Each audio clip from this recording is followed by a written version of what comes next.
Bismillahirrahmanirrahim. Kegiatan workshop kita ini saya buka dengan resmi. Assalamualaikum warahmatullahi wabarakatuh.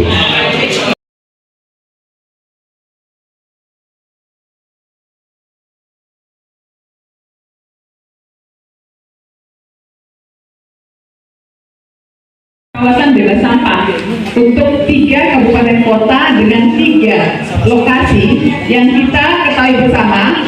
Di 3 lokasi tersebut adalah tempat-tempat yang memang strategis untuk dikembangkan, ya.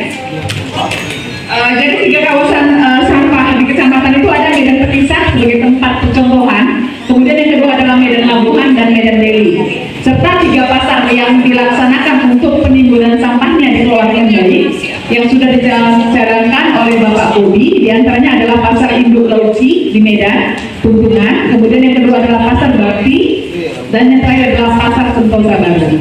Bapak Ibu, bahwa sistem pengolahan sampah ini merupakan masalah kita bersama, bukan masalah pemerintah saja, tapi masalah kita bersama.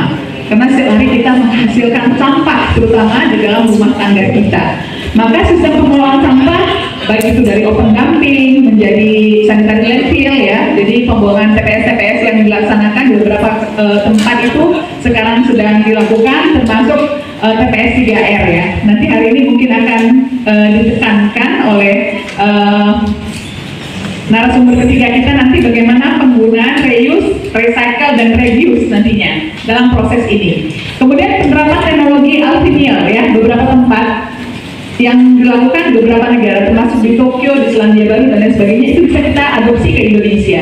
Jadi efek landfill ini juga bisa kita lakukan, dan sekarang pemerintah sedang melakukan kerjasama dengan akademisi, termasuk di Nusa Sumatera Utara, untuk melakukan proses pengelolaan ini secara tepat guna, sehingga salah satu masalah banjir itu juga pemicunya adalah timbunan sampah kita, Bapak Ibu sekalian. Ya, ini sebagai penutup dan pembawa awal cerita.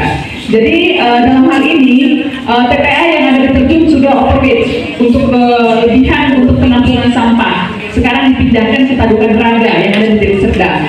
Jadi hal ini menjadi masalah dan ini harus kita pikirkan bersama. Dengan teknologi ini, timbunan sampah yang ada di TPA ini dapat diolah menjadi pupuk organik. Bapak Ibu nanti mungkin pembicara juga akan menyampaikan bagaimana penggunaan 3R dan beberapa sampah, termasuk sekarang sudah ngetren POC, pupuk organik cair, dan kemudian juga pupuk padat dan lain sebagainya yang bisa kita gunakan untuk bahan bakar dan industri, dan termasuk juga refuse dry fuel, ya, yang ada kita adopsi dari Jepang bisa masuk ke Indonesia. Maka apa langkah strategi selanjutnya? Tugas kita sebagai ibu dalam rumah tangga, bagian sosial masyarakat, sangat berperan, Bapak Ibu sekalian, terutama juga bagian daripada lembaga dan organisasi. Maka hari ini di hadapan kita bersama sudah ada materi-materi handal, ada 3 orang, ya. Yang pertama, tadi seharusnya Pak Prof. Asmuni, tapi beliau nanti akan masuk ke sesi selanjutnya. Yang pertama kami perkenalkan saja dulu, izin ya Bunda, kita perkenalkan dulu Bapak Dr. Ardiansa LC.MAG, ya. Tempat dan tanggal lahir Medan 16 Februari 1976. Kemudian beliau merupakan Waketum MUI Sumatera Utara dan juga ketua untuk bidang sosial bencana ini. Beberapa motivasi dari hadis Rasul Sallallahu Alaihi Wasallam dan dari kebiasaan Rasul Sallallahu Alaihi Wasallam bahwa memelihara kebersihan lingkungan bagian dari iman. Namun Bapak dan Ibu sekalian, mohon maaf, itu pertanyaan yang kita mungkin jawab bersama nanti, mungkin ibu-ibu dari praktisi langsung bisa menjelaskan kenapa kok negeri-negeri muslim itu mayoritas sedikit, ya kalau bahasanya tidak tepat mungkin kita katakan lebih jorok lah dibandingkan dengan lebih kotor daripada negeri-negeri yang lain. Ada apa sesungguhnya? Kalau kita jalan-jalan di Medan, ya bandingkan kalau kita jalan-jalan misalnya di Singapura, di Ocean City misalnya, kan jauh kali, ya. Apalagi kalau kita pergi misalnya ke Paris, ya, ke Tokyo, ke negeri-negeri yang dekat-dekat dengan kita, kok rasanya kok jauh kali gitu. Pedagang kita, mohon maaf, dengan alasan bahwa mereka pedagang kecil, ya UMKM yang harus senantiasa di endorse, senantiasa harus dibina, itu dengan mudahnya membuat sampahnya ke got. Ya, mau sebesar apapun unit yang dipergunakan oleh Pemko, unit yang itu ditanam, mau seberapa pun, kalau tiap hari dicampakkan ke situ plastik, setiap hari dicampakkan bekas makanan, bahkan biasa sekali atas dasar kemiskinan, alasan kemiskinan bahwa kami orang kurang mampu, berjualan di atas trotoar, di atas parit. Padahal Syekh Yusuf Qaradawi itu pernah mengeluarkan fatwa bahwa sama dengan orang pembunuh itu hukumannya bagi orang yang menutup parit, apabila parit itu ditutup sehingga muncul penyakit antaranya nyamuk demam berdarah, dan gara-gara itu orang meninggal. Kalau itu dia lakukan dengan sengaja, sama dengan dia membunuh orang dengan pedang. Ya, itu kan sangat bahaya. Mahasiswa perlu itu membuat artikel tentang itu. Ya, apalagi seorang muslim misalnya. Gak ada masalah anak USU bicara tentang itu, anak UNIMED, gak mesti anak UIN gitu. Bicara bagaimana kemudian kesadaran kita terhadap parit. Ya, parit itu bukan tempat buang sampah. Nah, anehnya kok orang Islam malah nggak gitu sadar. Ya, jujur saja kita misalnya, dan itu hal yang ya sudah kita sama. Padahal kebersihan lingkungan itu bagian daripada iman. Ya, artinya motivasinya sangat kuat. Nah, sampai-sampai Ibu, mohon maaf, begitu kuatnya sunnah Rasul Sallallahu Alaihi Wasallam, bahagian daripada iman itu prakteknya adalah imatatul adza anit thariq, yaitu menyingkirkan kotoran atau gangguan. Ada itu bisa diterjemahkan kotoran, bisa diterjemahkan dengan paku atau dengan sesuatu yang menghalangi jalan. Karena Rasul Sallallahu Alaihi Wasallam ketika itu pernah menegur para sahabat yang nongkrong-nongkrong di pinggir jalan. Ya, jadi balap liar, nongkrong-nongkrong pinggir jalan itu dilarang dalam hadis Rasul Sallallahu Alaihi Wasallam. Rasul Sallallahu Alaihi Wasallam mengatakan, iyyakum wat-turuqat. Ya, hindarilah oleh kamu untuk duduk-duduk di pinggir jalan. Karena apa? Karena mengganggu. Kita sekarang malah sengaja dibuat. Ya, tidur. Tak apalah namanya itu kan. Polisi tidur lagi yang paling keren. Karena ada juga yang bilang polisi ini tidur aja yang ganggu, apalagi melek. Gitu. Sampai dipanggil Pak Jokowi semua semalam. Ya, dari istana. Bangking kan udah ributnya lah di dalam negeri ini. Sampai dipanggil semua. Ya. Dan polisi sendiri mengakui bahwa mereka berada pada paling nadir.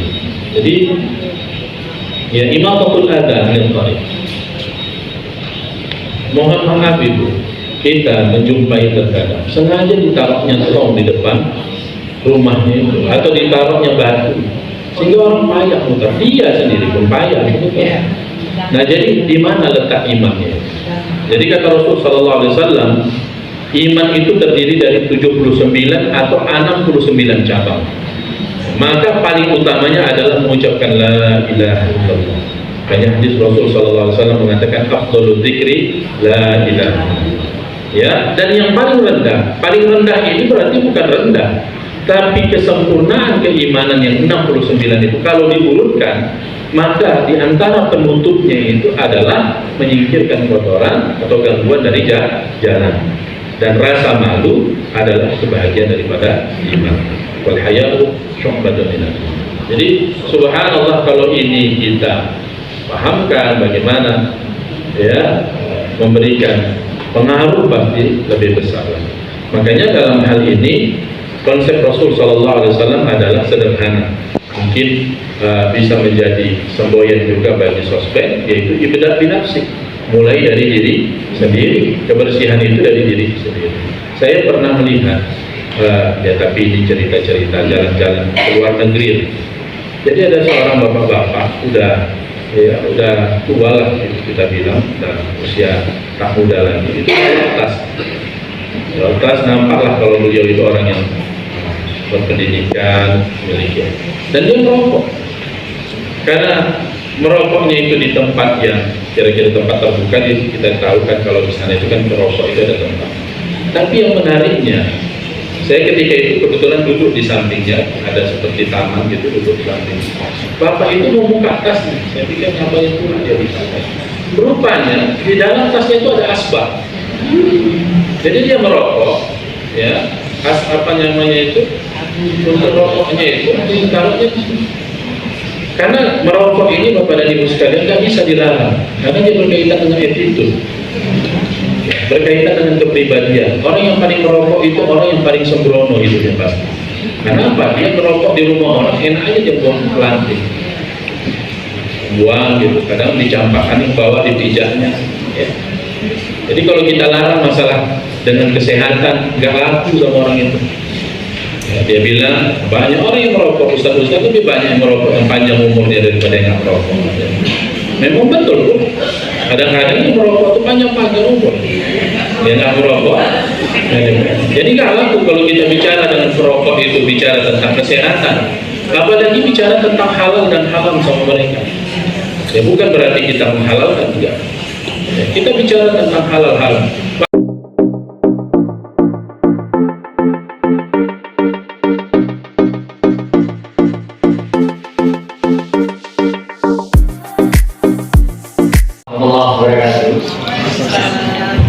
Terima kasih waktu tempatnya Ibu Moderator yang terhormat dan narasumber di depan. Izinkan saya menyampaikan beberapa pendapat yang kemudian disampaikan oleh Ustadz kita tadi. Saya Iqbal Mukminin dari Universitas Muhammadiyah Malang dan alhamdulillah ikut pertukaran mahasiswa di Universitas Sumatera Utara. Jadi saya mulai dengan seperti ini Ustadz. Islam puncak dari kebersihan dari lingkungan maupun diri diturunkan di hukum sosial Undang-Undang Nomor 23 Tahun 1997 dan diturunkan lagi revisi komparatifnya adalah Undang-Undang Nomor 32 Tahun 2009 tentang pemeliharaan lingkungan hidup. Namun spesifik pembahasan kita adalah pengelolaan sampah. Ternyata di Undang-Undang Nomor 18 Tahun 2018 tentang bagaimana pengelolaan sampah yang kemudian sebagai dasar atau basicnya kebaikan di bumi ini. Dan itu dibuktikan di salah satu tesis dari Charles Daly yang dibukukan dengan judul Ekofenomenologi yang berwarna putih. Dia menyampaikan seperti apa yang disampaikan pada subpoin Ustaz tadi, bahwa yang menghancurkan muka bumi ini, alam dan lingkungan hidup adalah manusia. Kenapa manusia? Di buku itu dijelaskan manusia punya hasrat dan teknologi untuk menghancurkan bumi ini, namun tidak merawatnya. Sedangkan di buku itu dijelaskan bagaimana Allah atau Tuhan sebagai basis utamanya, kemudian alam dan manusia, segitiga yang kemudian saling berkesinambungan. Kemudian spesifik sebelum saya masuk pertanyaan Ustaz, di lingkungan hidup di pasal di Undang-Undang Nomor 32 tadi di pasal 67 bagaimana kita melestarikan fungsi dan lingkungan hidup, dan kemudian diturunkan pada pasal 70 kita sebagai bangsa Indonesia kita punya hak dan kesempatan yang sama untuk menegur, untuk memberikan pendapat dan saran kepada ketika si A membuang sampah, kita punya hak untuk menegur dia. Itu diatur di pasal 70 Undang-Undang Nomor 32 Tahun 2009. Yang menjadi pertanyaan saya, sebegitu banyak aturan Islam, sebegitu banyak aturan hukum, aturan sosial, sampai dengan di penelitian, tetap aja kita sebagai manusia tidak berpikir secara logik maupun tindakan. Padahal itu menjadi salah satu musibah besar. Bahasa kasarnya tadi kalau Bapak Ustadz, kita buang sampah di parit sebagai pembunuh kita. Benar, saya mengiyakan itu karena pembunuhan secara halus dengan membuat sampah sembarangan, karena akan ada bencana alam, banjir dan lain sebagainya. Untuk itu, apa konsep yang paling tepat lewat beberapa macam yang kemudian hadir, hukum, sosial, bahkan hadis Rasulullah, bahkan di Al-Quran dijelaskan soal itu Ustaz. Terima kasih. Bila bisa dilihat, wassalamualaikum warahmatullahi wabarakatuh. Saya sekarang ini berada di Pokja Bunda Palu Provinsi Sumatera Utara yang terkait dengan pendidikan anak usia dini. Begitu bagus sekali ya apa yang dikatakan oleh Al Ustaz dengan hadis-hadisnya. menjelaskan kepada manusia untuk senantiasa menjaga kebersihan lingkungan karena jangan membuang sampah sembarangan karena sampah dampaknya sangat luar biasa. Berdasarkan pengalaman, saya pernah ke salah satu pendaur ulang sampah di Tokyo. Saya waktu itu hadir dengan beberapa teman-teman. Kita di situ sangat luar biasa ya kalau kita lihat pendaur ulang sampah di sana dijadikan untuk tenaga listrik. Jadi sampah itu sangat luar biasa bagi mereka. Dan benar apa yang dikatakan oleh Al-Ustaz, kenapa di negara kita yang sudah jelas hadisnya menjelaskan tentang kebersihan tapi kita tidak bisa merawat, tetapi di negara-negara yang bukan sebagian yang bukan muslim tetapi mereka bisa merawat, bahkan seperti kita di kota Medan ini, di satu negara di Tokyo itu mereka satu kota itu sudah pakai sampah untuk listriknya, bukan lagi harus kita konsumsi dari mana-mana. Kita disediakan seluruh fasilitas, bahkan kita disediakan untuk masuk ke dalam bagaimana melihat pendaur ulangan sampah yang dijadikan arus listrik di satu kota yang ada di negara Jepang. Nah, itu dia yang sangat kenapa kita di Indonesia tidak bisa seperti itu. Itu juga salah satu pertanyaan kita yang sangat luar biasa. Sementara kita di sini sudah jelas hadis-hadis Rasulullah menjelaskan bagaimana bahwasannya kita di sini memberikan betapa Islam itu sangat peduli dengan sampah. Tadi juga mahasiswa yang dari Jogja mengatakan bahwasannya di Jogja saya tertarik ya Ananda. Di Jogja itu ada satu lembaga PAUD yang membuat temanya itu sampah satu semester. Jadi dia tema cerita tentang sampah. Bahkan gaji gurunya juga dari sampah. Jadi setiap orang tua wajib membawa sampah ke satu sekolah, dan sekolah itu sampah itulah yang untuk menggaji guru-gurunya. Nah, jadi itu juga satu motivasi bagi kita. Dan ada beberapa kemarin juga sudah mau kita laksanakan di Provinsi Sumatera Utara, tapi belum bisa berjalan karena belum ada kesepakatan. Nah, jadi dengan tema sampah itu, dari sampah guru bisa digaji, dari sampah bisa membuat pengolahan yang bisa dijual, dari sampah bahkan gurunya jadi jutaan gajinya. Bukan lagi seperti yang kita lihat guru-guru itu gajinya 1 juta. Nah, itu jasa juta itu sahabat jujur tahun masuk surga, itu singkatannya. Jadi alhamdulillah ini juga sudah mulai ya memberikan motivasi kepada kita. Mudah-mudahan nanti kita juga bisa di Sumatera Utara melalui Majelis Ulama Sumatera Utara, maunya kita ada buat satu percontohan bagaimana satu sekolah itu dengan pendaur ulangan sampah itu bisa menjadi budget anggaran yang sangat luar biasa.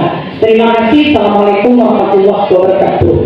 Saya sekarang ini berada di Pokja Bunda Paul Provinsi Sumatera Utara yang terkait dengan pendidikan anak usia dini. Begitu bagus sekali ya apa yang dikatakan oleh Al-Ustaz dengan hadis-hadisnya menjelaskan kepada manusia untuk senantiasa menjaga kebersihan lingkungan karena jangan membuang sampah sembarangan karena sampah dampaknya sangat luar biasa. Berdasarkan pengalaman, saya pernah ke salah satu pendaur ulang sampah di Tokyo. Saya waktu itu hadir dengan beberapa teman-teman. Kita di situ sangat luar biasa ya kalau kita lihat pendaur ulang sampah di sana dijadikan untuk tenaga listrik. Jadi sampah itu sangat luar biasa bagi mereka.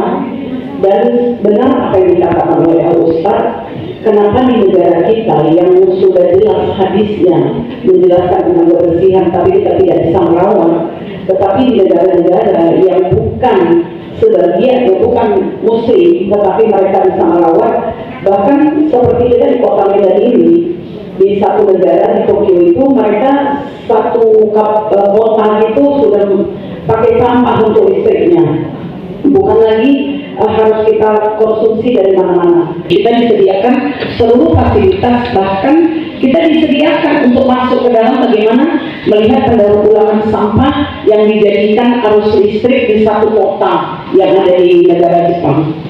Nah, itu dia yang sangat kita kenapa kita di Indonesia tidak bisa seperti itu? Itu juga salah satu pertanyaan kita yang sangat luar biasa.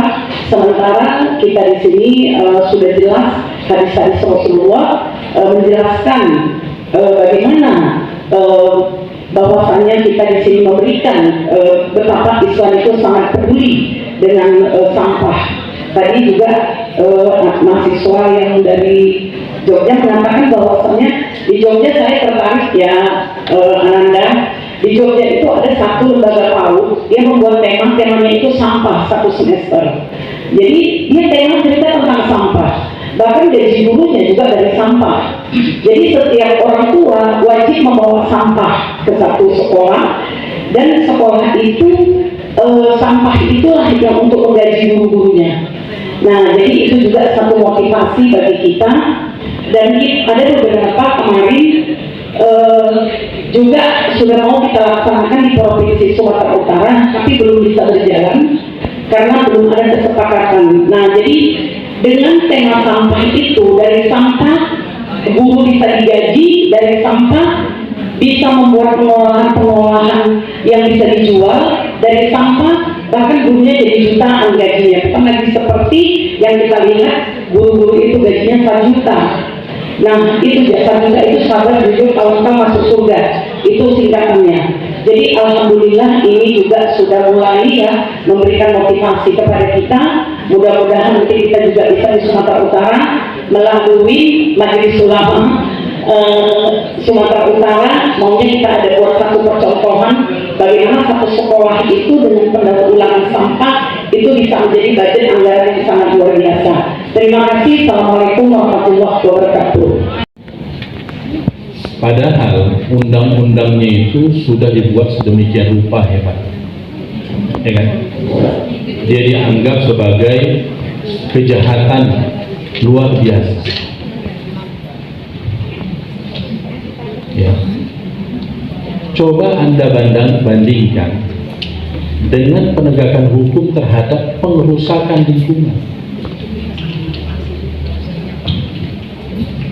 Anda bicara hukum, saya dekan Fakultas Hukum. Sangat miris. Orang yang merusak Mandailing Natal itu sekarang dengan merkuri dan sebagainya, apakah diperlakukan seperti penjahat koruptor? Padahal itu jauh lebih daripada koruptor. Nah, ini yang Anda harus dorong dengan artikel Anda yang muncul di Scopus, muncul di Sinta 2, tulis itu di koran, masukkan di Republika, di Kompas, masukkan. Hadir Anda sebagai pembicara di CNN, jangan di TVRI, CNN. Ya.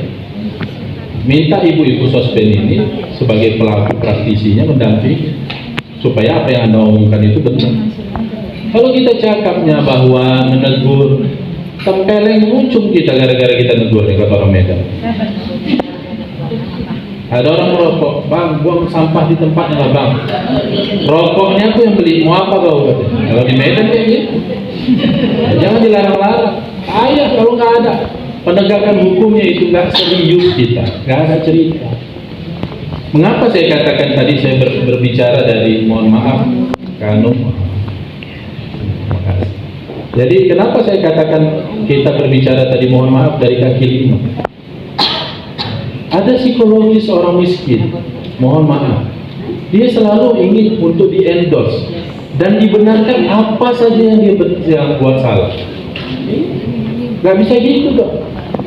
Saya melihat nenek-nenek belanja di Jerman itu, dia belanja untuk kebutuhan, yaitu di Frankfurt. Dia betul-betul nenek-nenek datang dia pun ke situ pakai pakai tongkat. Dia belanja nggak dikasih plastik, nggak dikasih kantongan plastik, nggak dikasih. Sehingga dia harus membelanja itu nyicil. Memang bagi kita kejam sekali, tapi Jerman itu memang sangat peduli dengan plastik. Saya beli satu tempat minumnya, sengaja saya karena di sana kalau kita minum ada tempatnya itu, saya Tupperware tebal. Padahal dia kayak botol aqua gitu, tapi macam Tupperware. Saya bawa pulang. Ya, karena kalau itu dimasukkan, dia ada tempatnya, masukkan nanti dia keluar satu penny. Satu penny itu ya $1 kira-kira gitu. Kita bisa jual kembali tempatnya. Nah, sampai di rumah, apa kata istri saya? Iya bang, ini getek kali, pikir-pikir ke sana beli Tupperware katanya. Dipikirnya itu Tupperware. Artinya kok laki-laki pulang-pulang bawa Tupperware ngapain gitu. Kalau mama oke lah. Saya bilang ini bukan Tupperware. Saya bilang ini tempat air mineral. Gak percaya gitu. Begitu cantiknya tempat tebal. Ya. Jadi mereka sangat peduli dengan lingkungan. Karena apa? Karena di sana orang yang membuang sampah kelihatan itu bukan hanya didenda dengan uang, tapi didenda dengan fisik, hukuman fisik. Langsung kontak ketika itu tanpa dia diadili di jalan itu. Anda telah langsung ada suratnya. Anda gini-gini kan gitu ya kan? Kalau kita sudah lihat. Jadi ini kejahatan serius, itu yang ingin saya katakan. Tuliskan itu bahwa siapa yang melakukan itu, pelakunya malah orang-orang yang berdasi. Saya nggak berani lah mengatakan pejabat atau pabrik kita. Siapa yang punya itu? Siapa yang memberikan izin? Mega proyek itu semua perusahaan. Kalau kalian dari Malang jalan-jalan aja sedikit dari tempat ini, kira-kira 2 kilo 3 kilo dari sini kita jumpai kawasan industri Medan. Betul yang disampaikan Ustazah Aminah tadi, bahwa memang kita kadang-kadang miris, apalagi kita yang diberikan Allah rezeki ya untuk melihat negeri-negeri orang, fantasyiru fil ard, berjalan di muka bumi ini, melihat miris ya. Nah, seperti mirisnya kita lihatkan Juhuruan kemarin itu ya, sedih kita. Yang main bola siapa, yang nikmati dapat bola siapa, yang mati siapa. Nah mungkin perlu juga salah satu rekomendasi kita, Bu Nani, berkaitan dengan kegiatan kita hari ini. Saya teringat begini, ada 2 hal. Pertama, petugas kebersihan Pemko Medan.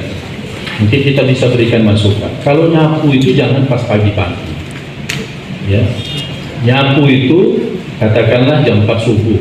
Dan yang nyapu itu habis itu sholat subuh. Jadi nyapu itu subuh-subuh. Jangan dia nyapu itu di situ orang pergi berangkat kerja, di situ dia nyapu. Loh, habis itu Ustaz kotor lagi, gak apa-apa, yang penting dia sapu. 2 kali harusnya. Iya. Pagi dan sore. Baik. Jadi maksud saya, kita buat seperti itu masukan supaya apa? Supaya memang itulah kerjaannya. Loh, Ustaz masak subuh-subuh orang disuruh kerja. Memang itulah tugasnya. Gara-gara tugasnya itulah dia dibayar. Sama dengan tukang sampah. Saya kira di tempat-tempat yang lain hampir sama. Kapan dia angkat sampah? Kapan? Pagi-pagi. Di luar negeri membangkang sampah itu tengah malam. Makanya nggak ada pencuri. Karena apa? Sekaligus tukang sampah itu jadi patroli. Ini enggak, jam 8 dia datang, jam 9 dia datang. Di gang kami itu udah gangnya sempit, masuk pula ke sampah. Ini nggak bisa selisih. Nah jadi maksudnya, ya ini mungkin masukan kita kepada apa istilahnya itu tim melatih. Kalau di Medan ini panggil tim melatih, ya mereka ya diberikan waktu dan diapresiasi dengan gaji. Saya tahu di luar negeri itu tukang sampah ada 2 pekerjaan yang paling diminati oleh anak muda di luar negeri. Pertama menjadi pemadam kebakaran, yang kedua itu menjadi petugas kebersihan. Itu paling diminati oleh anak-anak muda di luar negeri. Karena apa? Karena gajinya sangat besar dan asuransinya sangat besar. Asuransinya itu yang luar biasa. Karena orang di luar negeri kan hidupnya dengan asuransi. Karena kalau dia sudah pensiun, dia sudah tidak bisa bekerja, dia bisa ambil asuransi. Jazakumullah Ustadz, hari ini sudah bersama kami di sela-sela kesibukan, dan juga salam takziah kami seluruh dari Komisi Sosial Bencana dan seluruh peserta atas berpulangnya Ibunda. Mudah-mudahan Ustadz dan keluarga sabar, ikhlas dan tabah menghadapinya. insya Allah kita nanti bacakan ulumul Al-Quran, yaitu Al-Fatihah ya, masing-masing dalam hati saja.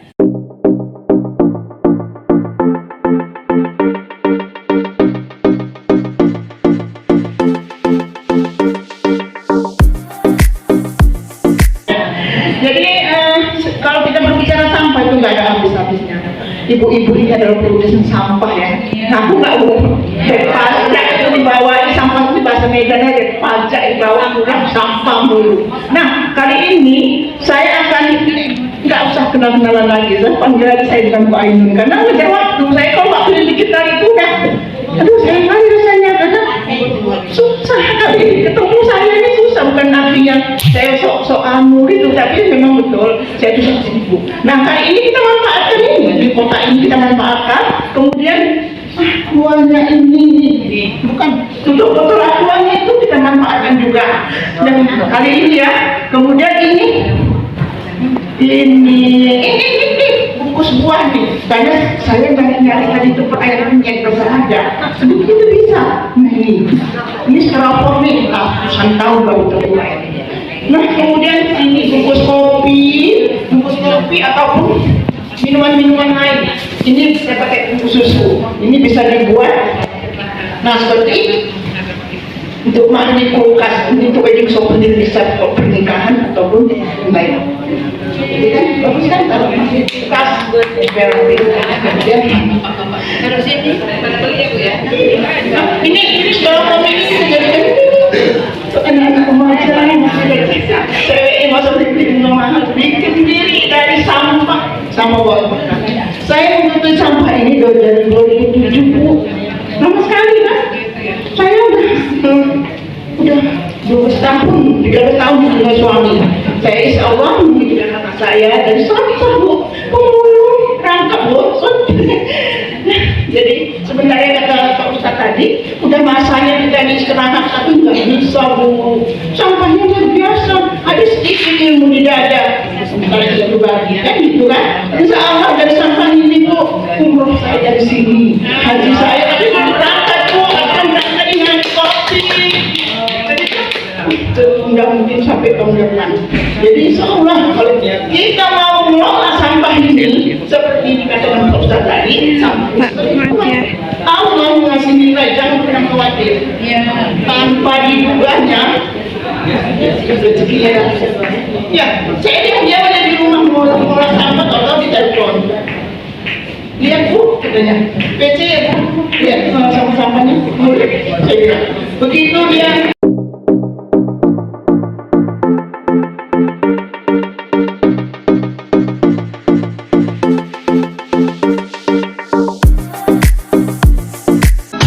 But only if you listen to me.